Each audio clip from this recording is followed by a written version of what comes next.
Okay, now we're back. So, let's say you have your body stained as dark or as light that you want it. Now you want to put some detail to that body. So, what I used for the stain was this liquid stain, this color tone from StuMac. And you can see it has been really used. So I used that to color my body as a stain it. Then after the stain was dry,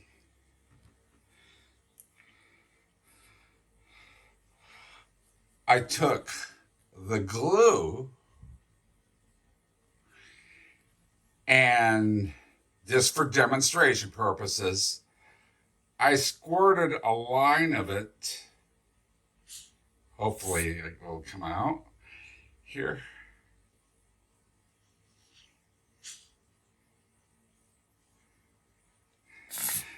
Hopefully, let me shake it here. Oh, it might be dry. Oh, there it is.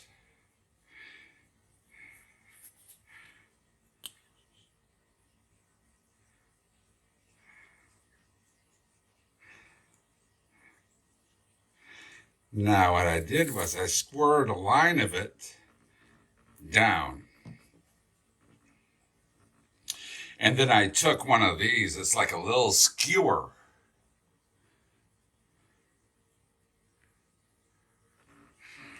And I took the tip of the skewer and I spread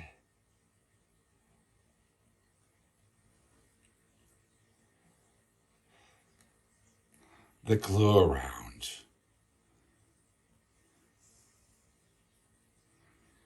And you can spread it out as thin as you want.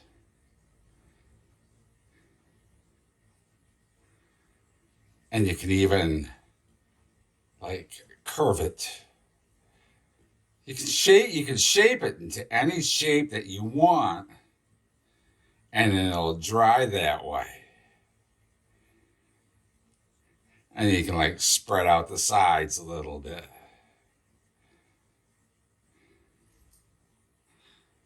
Of course, I took a little bit more time on what I was doing. This is just, like I said, it's just a demonstration of what I did. All right. And you can see I practiced on the back side of this piece of wood here when I was doing mine. But then you have that. All right, let's say you have that. So we're going to let that dry.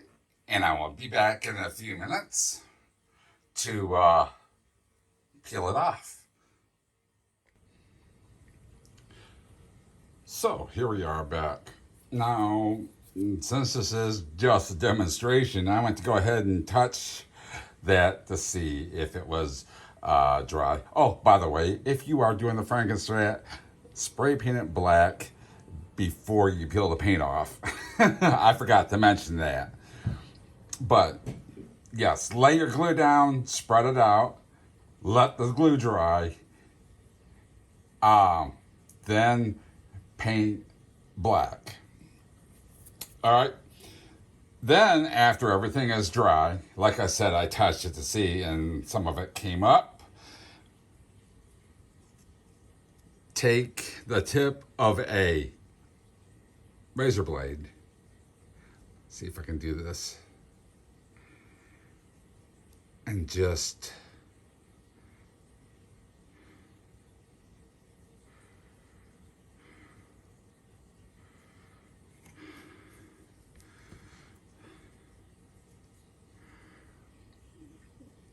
peel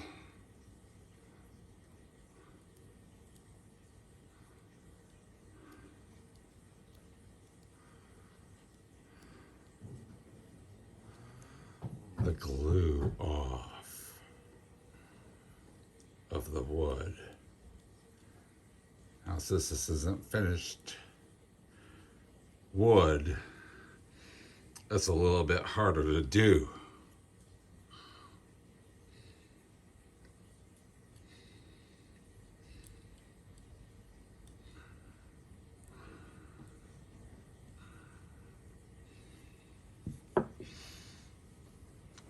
But let me come back to you in just a minute and I'll show you the finished product.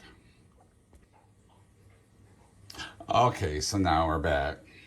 Now this is what we have. This is the finished picture of what it looks like after you peel the glue off of the paint and the wood.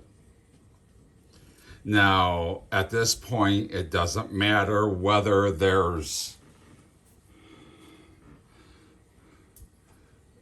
little specks of black left in some areas, because that's going to show wear. All right? And then afterwards, when you're almost finished with your body, I'm sure there's gonna be a little bit of sanding going on and stuff like that to show a little bit more wear. So it's gonna get rid of some of these other little lumps and bumps here. So the next step is to do this. You take the glue again. I did have 2 tubes of this, but I can't find the other one. It was a yellow tube, and I can't remember where I put it. So the next step is to do the same thing on top of this, and then paint it white. So I will be right back. Okay, and we're back. Hopefully the body of your guitar looks better than that. But like I said, this is just a demonstration of what I did. The bare spot, you can see where I laid down the first layer of glue and then peeled it up. And then I laid down the second layer of glue where you can see the black outline.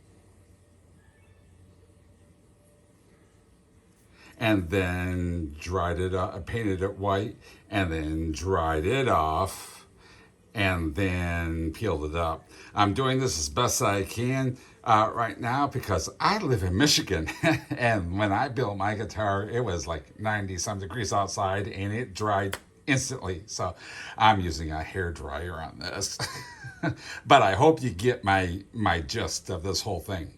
So the next step is I'm going to do something different and then lay down another coat of glue.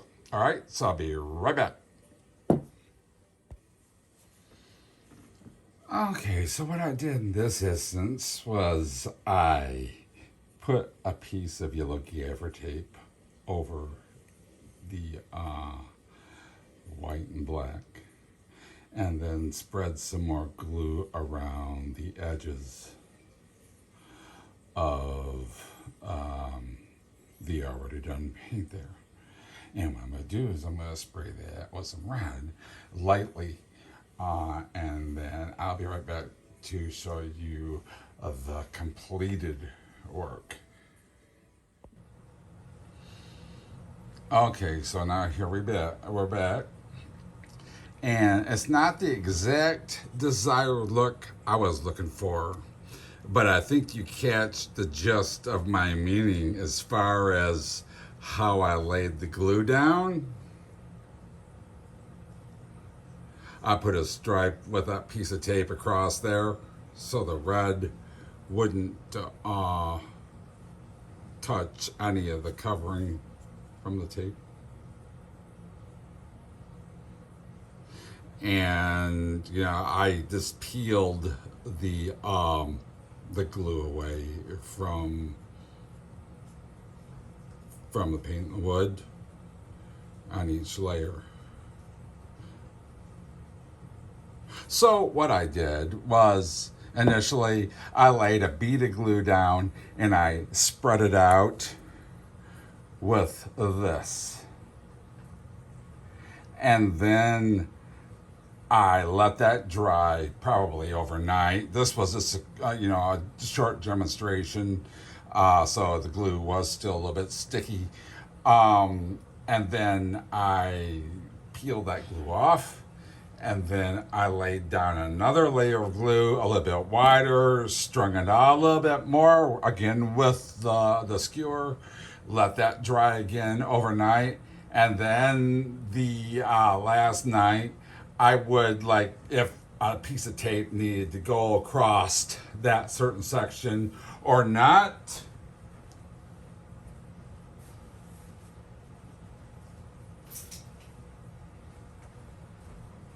excuse me, had to step away.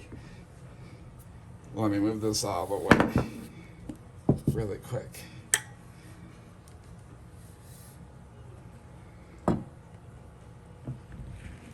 So in the case of this right here, let me see if I can't lift the guitar up closer to. I laid a layer of glue down, let it dry, and then I lifted it off. It chips right off when it's completely dry. And then I laid another layer of glue down over that and let it dry. Chips right off. And then finally, as you can see, some stripes had to go across there. I laid that tape down and put the last layer of glue on and then spray paint it red.